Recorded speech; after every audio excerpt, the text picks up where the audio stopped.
All right, welcome. We have today the Ritual Sons. We have Will and Allie. Welcome, guys. How you doing? I'm doing great. How are you?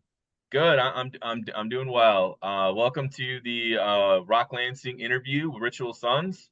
I first want to ask you guys about what was your guys' experience with part of the homegrown throwdown?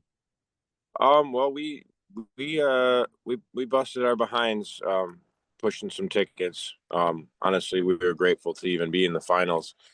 I won't go into detail on my frustrations of hundreds of tickets being printed wrong and then giving our set time a week beforehand, but it is what it is.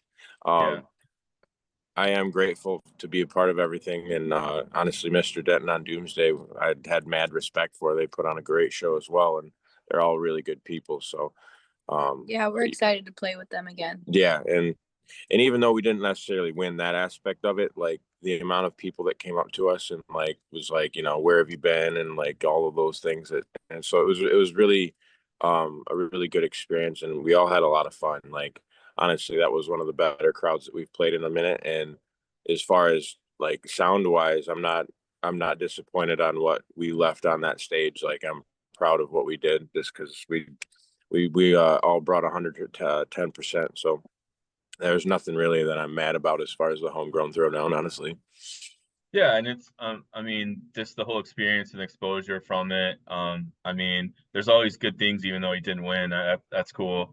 Um, and I guess I'll dip a little bit into your guys' back history because you guys kind of formed from two other bands, and one of the bands, Handsome Pete, I've booked before, and Yeah, probably I think a few times actually. So yeah. Lou and I were the only members left from that, and I won't go into some of the drama that is the reason yeah, why the band disbanded, but yeah, Lou and I were definitely we didn't want to stop just because the rest of the people in that band didn't want to put forth the momentum to make things work and all that jazz. So we felt it necessary to rebrand and just kind of refocus and stuff. And Stardust, actually, we had all of the music, and we had collaborated with this dude named Justin Parkhouse as far as some of the writing and stuff. But because we had not released it, that was one of Ritual Sun's first singles because we already had all of the stuff necessary for it. And so uh, when I got hired onto Handsome Pete, I was actually just backup vocals and lead guitar. And so when we lost our lead singer, that was just kind of a dedicated lead singer, I kind of had to put on both hats. And so it was yeah. very challenging to play a bunch of lead work and then having to sing over top of it. But it ended up being like a really good exercise for me. And then I was also in a band called Deadfoot, and that was with Justin Deason, and then that was more of like a bluesy kind of get up. And one of the songs that I've had is called "Not Finding It Here." I had initially wrote that for Deadfoot, but as that band also disbanded, I felt it necessary to bring some of the other writing that I have had over other projects into this new one. Yeah, that's cool. The um so your guys' like influences, is it like Soundgarden, Clutch, those type of bands? Yeah, yeah. Like like as far as the lead guitar player is concerned, I think I picked up a guitar for three reasons: Angus Young, Stevie Ray Vaughan, and Randy Rhoads.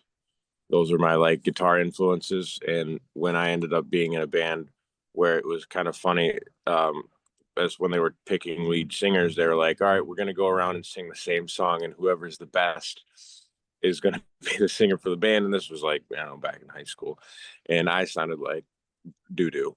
But apparently, to the rest of the dudes, I sounded less like doo doo to the rest of them. So I became the lead singer, and then just sounded really bad in someone's basement for like for a year. And then when I started getting into like vocal influences and stuff, it was definitely like Chris Cornell, Bill Withers. I really like a lot of old soul and stuff as well. So Mm, like it's kind of soul, grungy blues, But yeah, Clutch and Soundgarden are ones that we get compared to from time to time when we do shows. I think when we played in Ferndale at the Loving Touch one time, and this lady comes up and she's like, "That was like if Soundgarden and Shinedown and the Black Keys and Sly and the Family Stone got into a traffic jam and they had a jam." I was like, "Wow, that's all. That's a lot of things all at the same time." But I'm not mad about it. but all great. Like Oh yeah, yeah, like they all have their place, and right.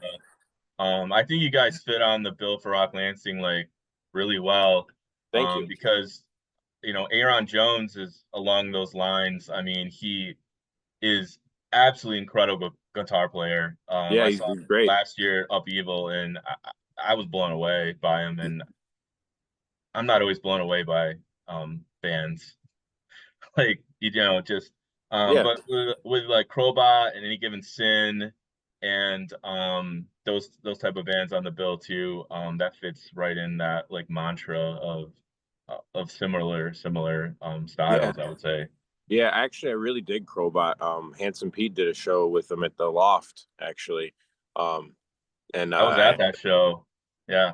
yeah, yeah, yeah, that's right. I had a Flying V guitar then, and I don't have that anymore. But the guitar that I have now, actually, that band, I'm gonna credit probably like 50% as to why I've got this guitar now. But I ended up getting a Reverend guitar because the lead guitar player had one of those, and I like was like nerding out over his tone and stuff. And he's like, "Oh yeah, you should check him out." And so like I ended up having one now, and so I'm really digging it. But oh, and then I'm excited to be on a bill with some of the people that I've listened to for years, and then also like Crowbot and Riding with Killers and Heartsick. Those are just people that I respect and view as my homies, and so it's just fun to be on this bill. So I appreciate that.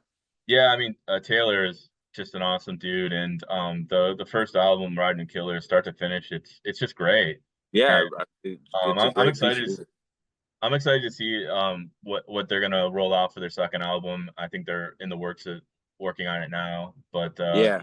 yeah, I like the bill. I think it's a great collection of up and coming bands, um and for $45 to get in 11 hours of music, like that's a pretty good deal in this day and I'd age. Like I'd say so.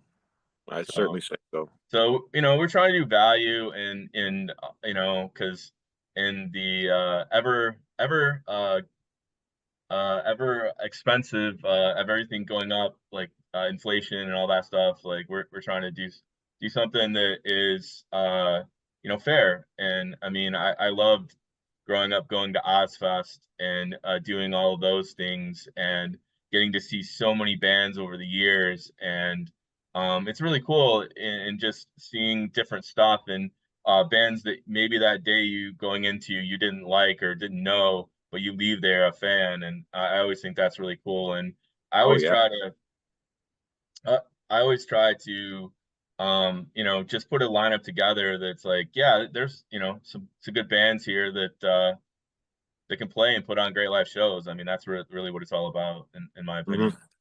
Yeah, So, for sure. Allie, do you have anything to kick in? Oh, I'm super excited. I don't think I've ever played a festival quite this big. I think Dally in the Alley is probably the biggest festival I've ever played. Um, so this is gonna be pretty neat. I'm really excited. Actually, we have a couple new songs that we might debut on for Rock Lansing, so I'm excited. I'm always down for new songs. Uh, and I'm excited to see all the other bands and to get to work with all the other artists. It'll be neat. Also, to be able to do a festival so big, like it in our home state, and not and try to like get grassroots essentially fans that are like from home, so that way when we're out eventually when we start touring, they can be like, oh, that's them, or over there, and they're all the way out in Cali now, or wherever the heck we end up. So Yeah. Yeah, uh, I think that's gonna yeah, be. yeah. I'm always big about supporting Michigan bands and giving them an opportunity and really trying to build a community to give bands exposure and give bands an opportunity. And it's your stage, own it. That's really all I ask. And Yeah. Yeah. so but how about talk a little bit about like a few of the other, I know you touched on some of the songs, but kind of like what are your kind of like three fan favorites right now? Just kind of like touch on them and tell a little bit about them. I'd say the one that we usually like to open with is Stardust, which initially when I first started like kind of getting acclimated to having to sing that song when I was doing it with Pete, it was definitely a challenge, but uh, it was definitely out of my comfort zone because it's not necessarily like the register that I normally write in. Yeah, the cadence for that song is a lot more like alternative rock, and from a lot of the past music that I've learned from playing with Will has been really rooted in more blues, and so this being really heavy on the alternative rock side, it gets heavy in parts, but the vocal cadence is just so different from all of the other songs that it's really unique. And I think that honestly, I think we should write more songs in that cadence. Oh yeah, I've got some on deck for you. So I've got some on deck. Don't worry about it. Right. But yeah, that one's a lot of fun to play as well. But that's definitely one of the reasons why we like to open our set with that. Um, I'd say one of our more recent songs that we've put out is called "Whatever Floats Your Boat." Um, it's kind of a swampy.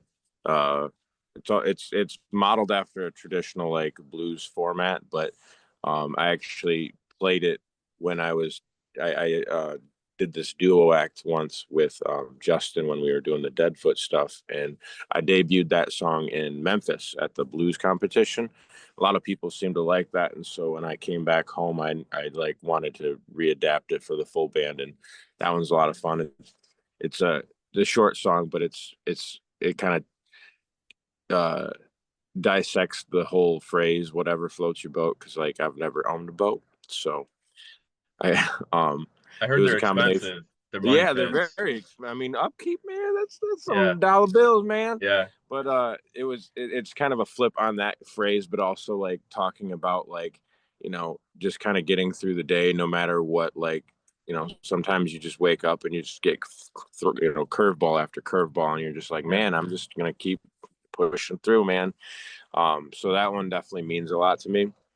Well, and Um, sometimes you just gotta tell that anxiety just to shut up, you know? Yeah, man, that imposter syndrome be real sometimes. Yeah, And then I'd say the last song we technically haven't released it yet because I'm still like learning all of the ins and outs of making sure all of the back end proper stuff is. It's I have it all registered and stuff. I just haven't released it, but it's called Dirty Water. And I wrote it initially about two things actually. One, how messed up Nestle as a company is and how many like messed up things they've done. But more importantly, being a Michigan native, it's actually more leaning toward the Flint water crisis and yeah, how that whole yeah. thing. Hmm. And so like I'm I'm a big advocate of everyone should have access to clean water. That's like, that's a basic thing. And also side note, It the should be a CEO of given. Nestle yes, the CEO of Nestle said water's not a human right. Like, man, like that ain't right. And so I wrote this song and like the first line in the song is something's wrong in the air, must be the water. And so it's a whole idea of whoever's at the top, like it's like shame on you, like you're like when your time has come, like you're gonna have to answer for some of that stuff. And we usually like to end our set with that because like that's probably our most like headbanging song. It doesn't start off like Yeah, that. that's It's my like, favorite one. The breakdown in that song. yeah, it's a lot of If you fun. haven't heard it live yet, hold on to your hats. Yeah, it's a lot of fun. Like That we kind of take you on a journey because it starts very low and then it just kind of amps up all the way until the very end. well, I mean, I think being socially conscious has been from the start of rock and roll. I mean, I think that's been ingrained Absolutely. in the rebellion, the outlaw, that type of stuff. I mean, it starts from it starts from the MC5s when kick Yep. out Kick the out the cans, game. motherfucker, you know, Right. like Right. that nobody at that time did that. And it starts with that and just I don't know, like yeah, there's just all types of different I mean, Yeah. some of the most political bands, obviously like Rage Against the Machine and Yeah, like I don't know if I'd say Tool is political, but they definitely are prog, and they definitely make you think about things. No, That's for absolutely. sure. And that's at the end of Um, the day what it's all about, changing perspective and making people, realize some shit, That's why I yeah, asked you about the Rage song that we were going to do at Beer Fest. I was just like, I wanted your blessing, basically. yeah, no, I appreciate that too. And yeah, I mean, I don't like to um I like to let the artist be the artist. I don't want like with my art and what I do, I don't want somebody telling me, what to do and not to do. So I try not to do that, and Well, I respect just respect that. So thank yeah, you. yeah, just just let artists be artists, Right.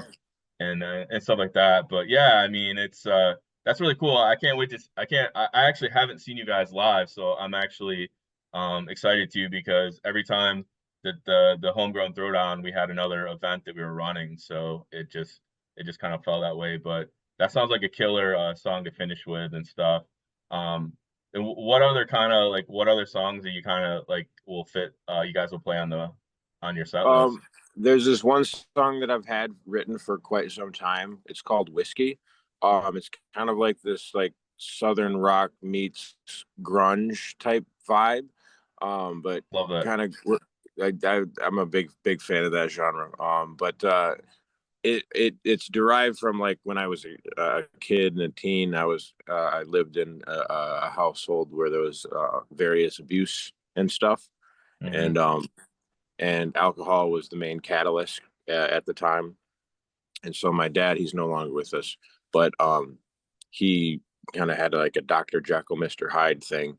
And then I kind of turned into the punching bag in a way, figuratively and literally. Yeah. And so I think I had to have been like 16 or 17, maybe. That's when I first started like playing guitar in general. And I would probably say is just as long as I've been playing guitar as I've also been writing music. And I didn't even really know how to write music. It was just like, loose poetry, more or less, and just kind of like aimlessly trying to figure out a better way of dealing with things or finding a healthy outlet and all that jazz. But that song's a lot of fun. That one definitely means a lot to me. Yeah. Um, It's see what an I mean, I've made a business out of putting on alcohol events, but like I totally understand that not everybody can handle alcohol, and not Yeah. and Well, that not sucks, everybody man. knows how to freaking balance their own crap out. So, that too. like, maybe if you're having a rage day, maybe don't get hit. Swasted. Yeah, maybe don't get Yeah. swifted for sure. You That's know. not the move. But yeah, I mean, I drink alcohol from time to time, but like I know that like that part of my family's history is in my genes, so I just know that like I don't ever really go overboard with it. Yeah. Um, Yeah, but no, yeah, I get that. I just get I when I get that way, I'll just hug you. I don't care, I'm no, just I like say, I'm good at a good time. And yeah, bro, I'm the yeah. same way. I'm just like, man, I want you to know I love you right now. Like Yeah. that's the kind of drunk I end up being most of the time. Yeah, yeah, but when you get some people get inebriated, and sometimes anger and other things come out, and it's not good. So I see Yeah. both sides. I definitely see both sides of it, and I tote that line very I try to tote that thin line very well. Oh well, yeah, for sure. But yeah, So that one is definitely one that we usually keep in the set list. The song "Not Finding It Here" that one's kind of writing that one was a little challenging because I had wrote it. Wow, English language. I had half the song written, and my dad had unfortunately took his own life. And when I went to go try to refinish the song, I had to then write the song, or at least the back half of the song, in a different perspective based off of the fact that he just literally wasn't there. And so that whole idea of recognizing that your surroundings aren't good to be in, or like it's like almost just being in a room with radiation. It's like it just eats away at you and you don't even realize it until you're like, oh wow, I'm like, something's wrong. And like probably spent a few years dealing with like some of the more extreme cases of what was going on. and then I'd like go over to a friend's house and stay the night or something, and their parents were like super cool or whatever, and then like in my back of my head I'm like, why are their parents like this? Like I don't like, and then that was kind of like when I was like, oh, the wires are crossed and I probably shouldn't be here. Like I definitely need to like keep on moving. Like the whole hook of the song is like, I'm not finding it here, is like, you just need to find something else because it's eating away at your soul. You know what I mean? Yeah. Technical difficulties. Yeah.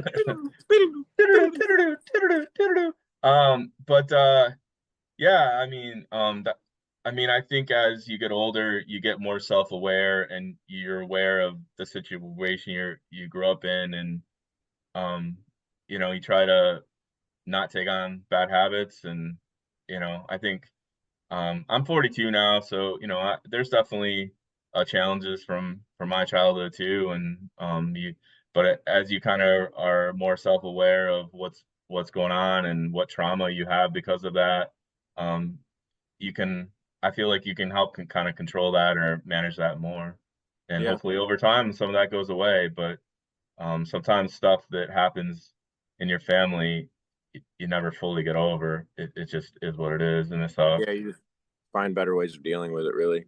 I think, Mhm.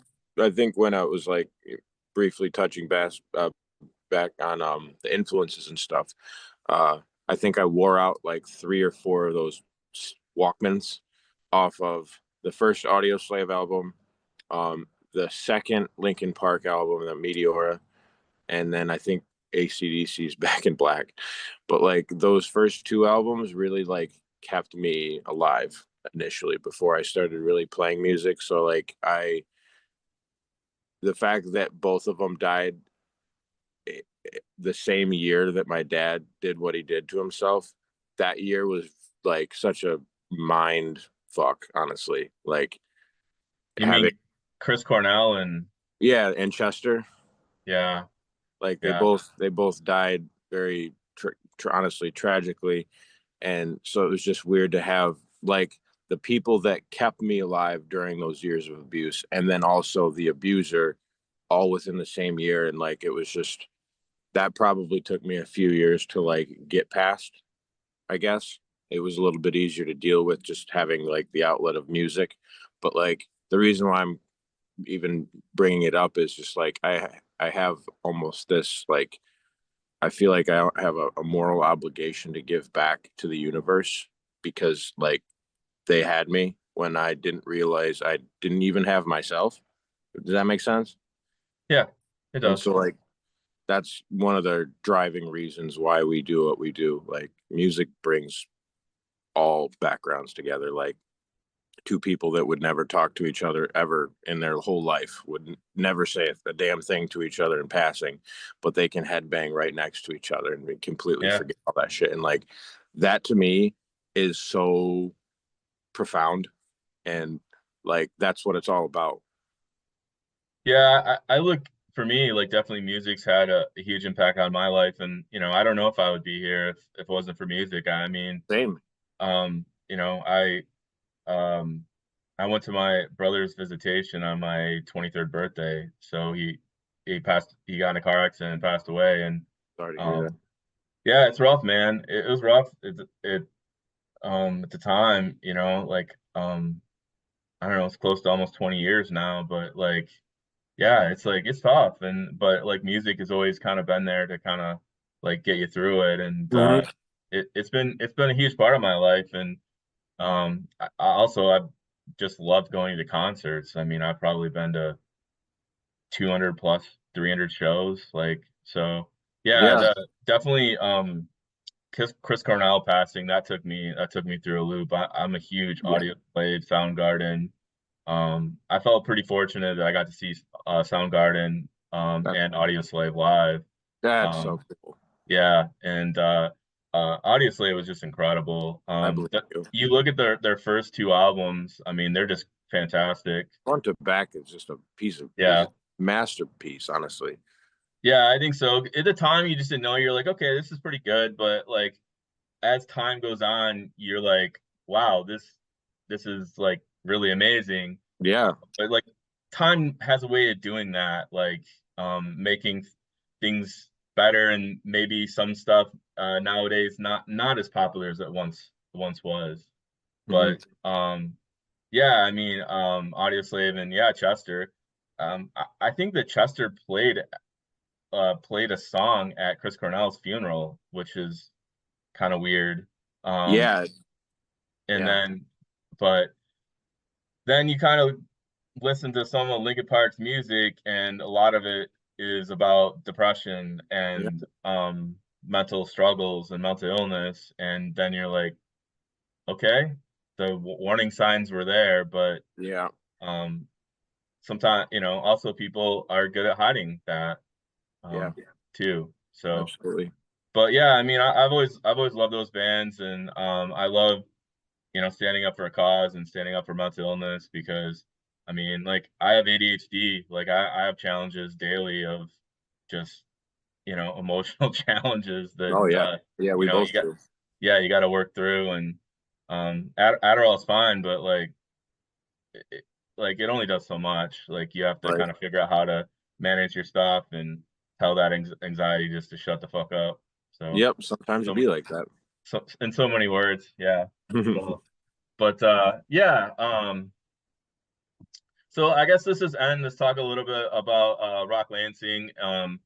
Who are you kind of excited to kind of see play live, or get a chance maybe to play with? Who knows? Um, um, I think I think the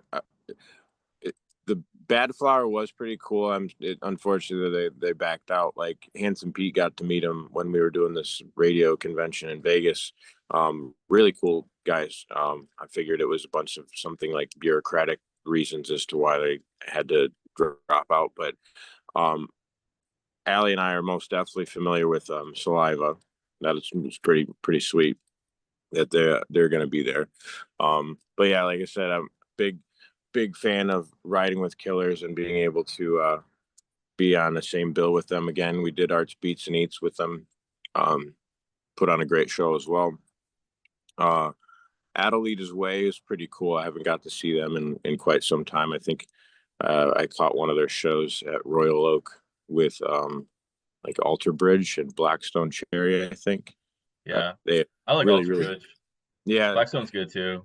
yeah. Actually, when we were there, I'm familiar with Theory of a Dead Man, but my buddy and we really didn't like jive as well with them as we did with the other bands. So it was actually Blackstone Cherry, Alter Bridge, Adelita's Way, and I'm trying to remember this other band that opened. But we were like, hey, you want to like go out in the alleyway and see if we can just meet them? And then we ended up hanging out with Alter Bridge and Blackstone Cherry for like, I don't know, half hour, 45 minutes. And it's funny you bring that up because like I think I saw Alter Bridge open up for Snoop Dogg at like the Common Ground or something. Yeah, I Like was there. Yeah. years beforehand, and I didn't Mhm. even know who they were, and I'm like, holy shit, who are these guys? And then I ended up like having the chance to like ask Miles Kennedy. I was like, who did that? Who did this? And he's like, they were just putting stuff together, and I was just like, it was just really funny to briefly talk about opening up for Snoop Dogg. It was just kind of out of left field, but I heard that Snoop Dogg likes having rock bands open up for him. yeah, That's what somebody said. I don't know if that's if that's the 100% case, that makes true. that makes me respect him more than I already do. Way Then, to keep it hype. yeah, Yeah. yeah, I mean, yeah, I've always loved Alter Bridge, because it's the rest of the guys of Creed without yeah, Scott Stapp, and it's Miles Kennedy, who is an incredible guitar player and a hell of a singer in his yeah, own right. right. And Mark Tremonti is a great guitarist, He's and such a beast. yeah. I've liked the Alter Bridge stuff like way more than Creed, obviously. It's Same. like Creed's Creed, whatever, Yeah, I mean, they're huge. They're like having a resurgence right now and coming yeah, back, and it's cool. I'm glad they're doing that. I'm glad that that's going well. And I mean, they were probably in 99, 2000, they were probably like the hottest band out there. So, yeah. They put on uh, a really good Super Bowl show, if I remember correctly. yeah. For me, my favorite song of theirs is "What If." That's probably their Oh hardest yeah, song. yeah, It's a real ripper, I would say. But yeah, Alter Bridge was great. That was an interesting show. Seeing Alter Bridge with Snoop Dogg, and there yeah, was a a pretty mixed crowd that I remember at one point that Miles stopped and he was like, "You guys got to stop fighting, or this show's gonna be over with." I And caught that. yeah, and I was I like, like when bands like you're like, hey, no, no, no, and you're like, we're here to love and enjoy yeah, music, no fighting. yeah, we're here to have a good time, and and yeah, all that stuff was nonsense. Like, Yeah, anyways, like I'm like, just yeah, be cool, people, just be cool. yeah, Why are But people fighting at shows anyway? Like you paid to be there. right. yeah, Silliness. or the people that get so inebriated that they can't remember the show. I'm like, I don't get that Oh, either. that's- Yeah, that's whack. I Yeah, once was at a Foo Fighters concert and we all applauded Dave Grohl for scolding at some dude and kicking him out of the show because he was being an asshole. yeah, I have no problem with that. If somebody if a guy if somebody does something inappropriate to a woman, you get the boot. Like, Oh yeah, 100%. yeah, we're not, there's like no tolerance for that type of stuff. Let's be cool. No, Let's rock. Let's have a good time. right. And yeah, none of that stuff's gonna, we want, and because we're also trying to do an all ages show. So that was probably one of the coolest things I thought about year one of Rock Lansing, was to see like a kid and their dad out just having a good time at the concert. I was like, that's really cool. Yeah, that's what it's about. Yeah, for sure, for sure. But yeah, yeah, I think so those are the main bands that you guys were kind of like want to check out on the bill.